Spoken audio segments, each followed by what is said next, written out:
according to C.S. Lewis, a professor at Cambridge and Oxford University, once said, "Education without religion, as useful as it is, seems rather to make a man more of a clever devil."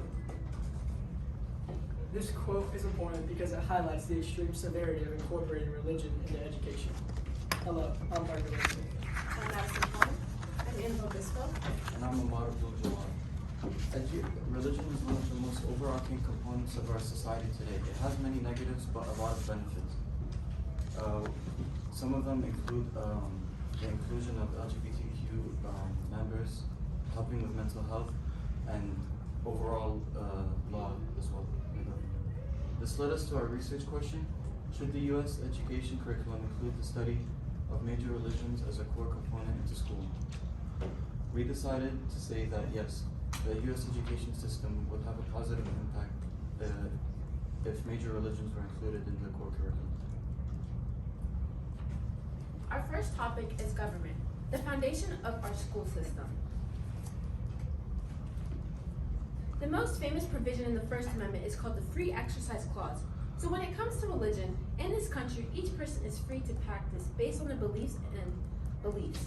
The Establishment Clause in the First Amendment prevents the country from sponsoring an official religion.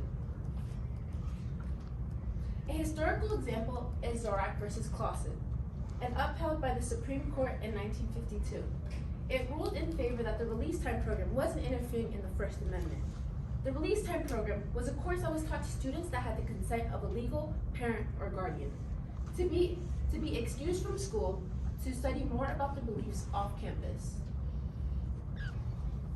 According to Religion and Education Around the World by Pew Research Center, that emphasizes the positive direct correlation between education and religion. The average years of schooling around the world is 7.7 years, but major religions, they far surpass the average by showing a clear positive correlation between religion and education. Following this claim, a study showed that Jews, Christians, and unaffiliated demonstrated to have the most years of education than any other religions. This is another example of religion supporting Americans as well.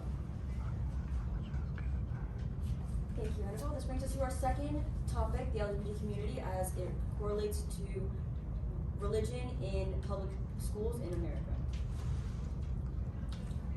Historically, there has been a divide between the LGBTQ community and religious congregations on both sides. These views have been changing in the recent years as there has been a increase in diversity of LGBTQ students in public schools in America, and this is shown by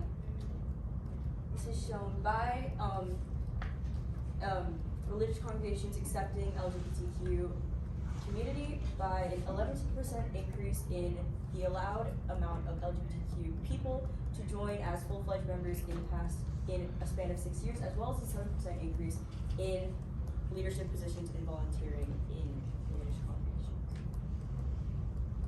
Also, the LGBT community as a whole has come to accept religion more, with over half of LGBTQ people who were surveyed saying that they are affiliated with religion, and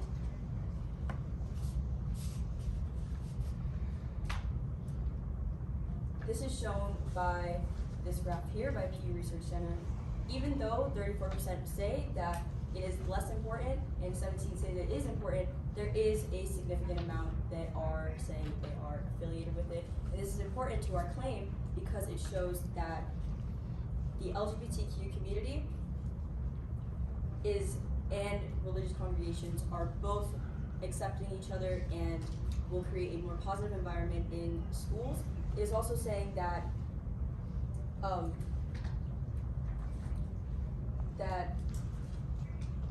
students will feel more inclined to go to classes and study religion when there is peace and no animosity between both groups. Thank you, Maddie. Our last topic is mental health and how it connects to religious students. Displayed here in the graph is a survey taken where 74% relative to 22% of pastors disagreed with the statement that it takes too much time and effort and resources to help out a mentally ill student. The conclusion of it was the majority win of over half of the surveyors disagreed with the statement, proving that if there was a mentally ill student in class, the pastors would go out of their way to help them out, as if they know that it would not take up much time and resource. Shown is the continuity of suicide rates based on parents who use religions in negative connotations to discipline their children. The results show that despite students being religious or not, the suicide attempt rates are still higher over a course of 12 months. This can help students in school because having these religious courses will expose students to the potentially said terms at home and will lower the rate of extreme emotion when it may happen in a household. Our solutions for this is coordinating with or sending a letter to the state government addressing the positive effects of adding religion into schools, implementing several options of religious classes as a core component in schools, and lastly, the building of more private and public schools with increased diversity in religions, allowing a larger number of students to study a plethora of religions. Though Parker's solutions are correct, there are some limitations to them. Coordinating or sending or talking to the local government might be extremely hard, as they will be very busy and probably won't have the time to look at it, as it is such a big problem. Secondly, adding the addition of core classes would cause more stress to the schools, as it would have to change the entire curriculum and graduation requirements. And lastly, building more schools would cause more government labor and more funding, and it would lead to less spread funding to all the schools. Thank you. Any questions?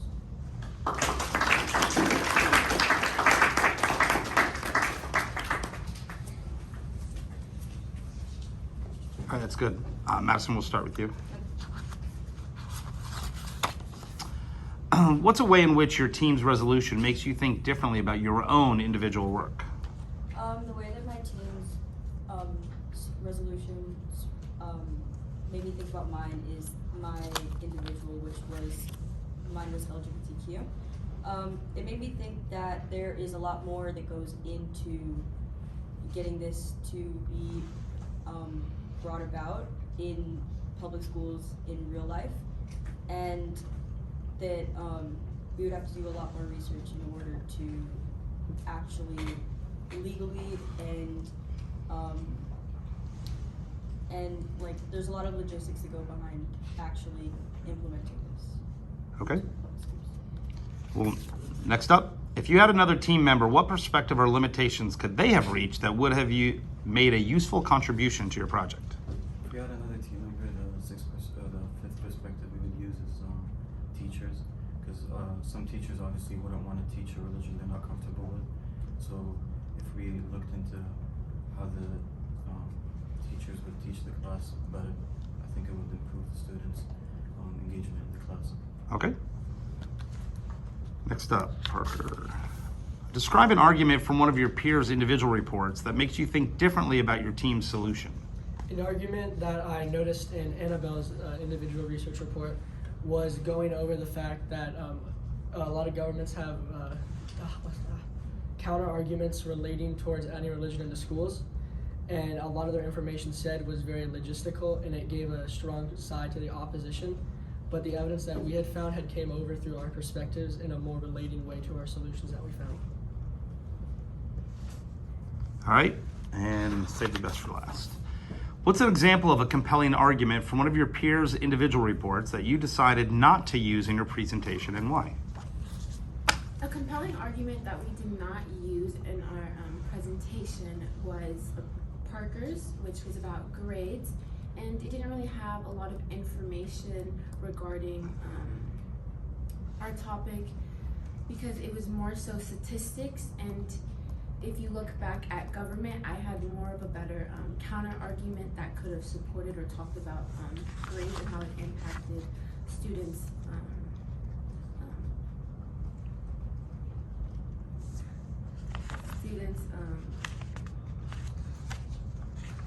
education. All right.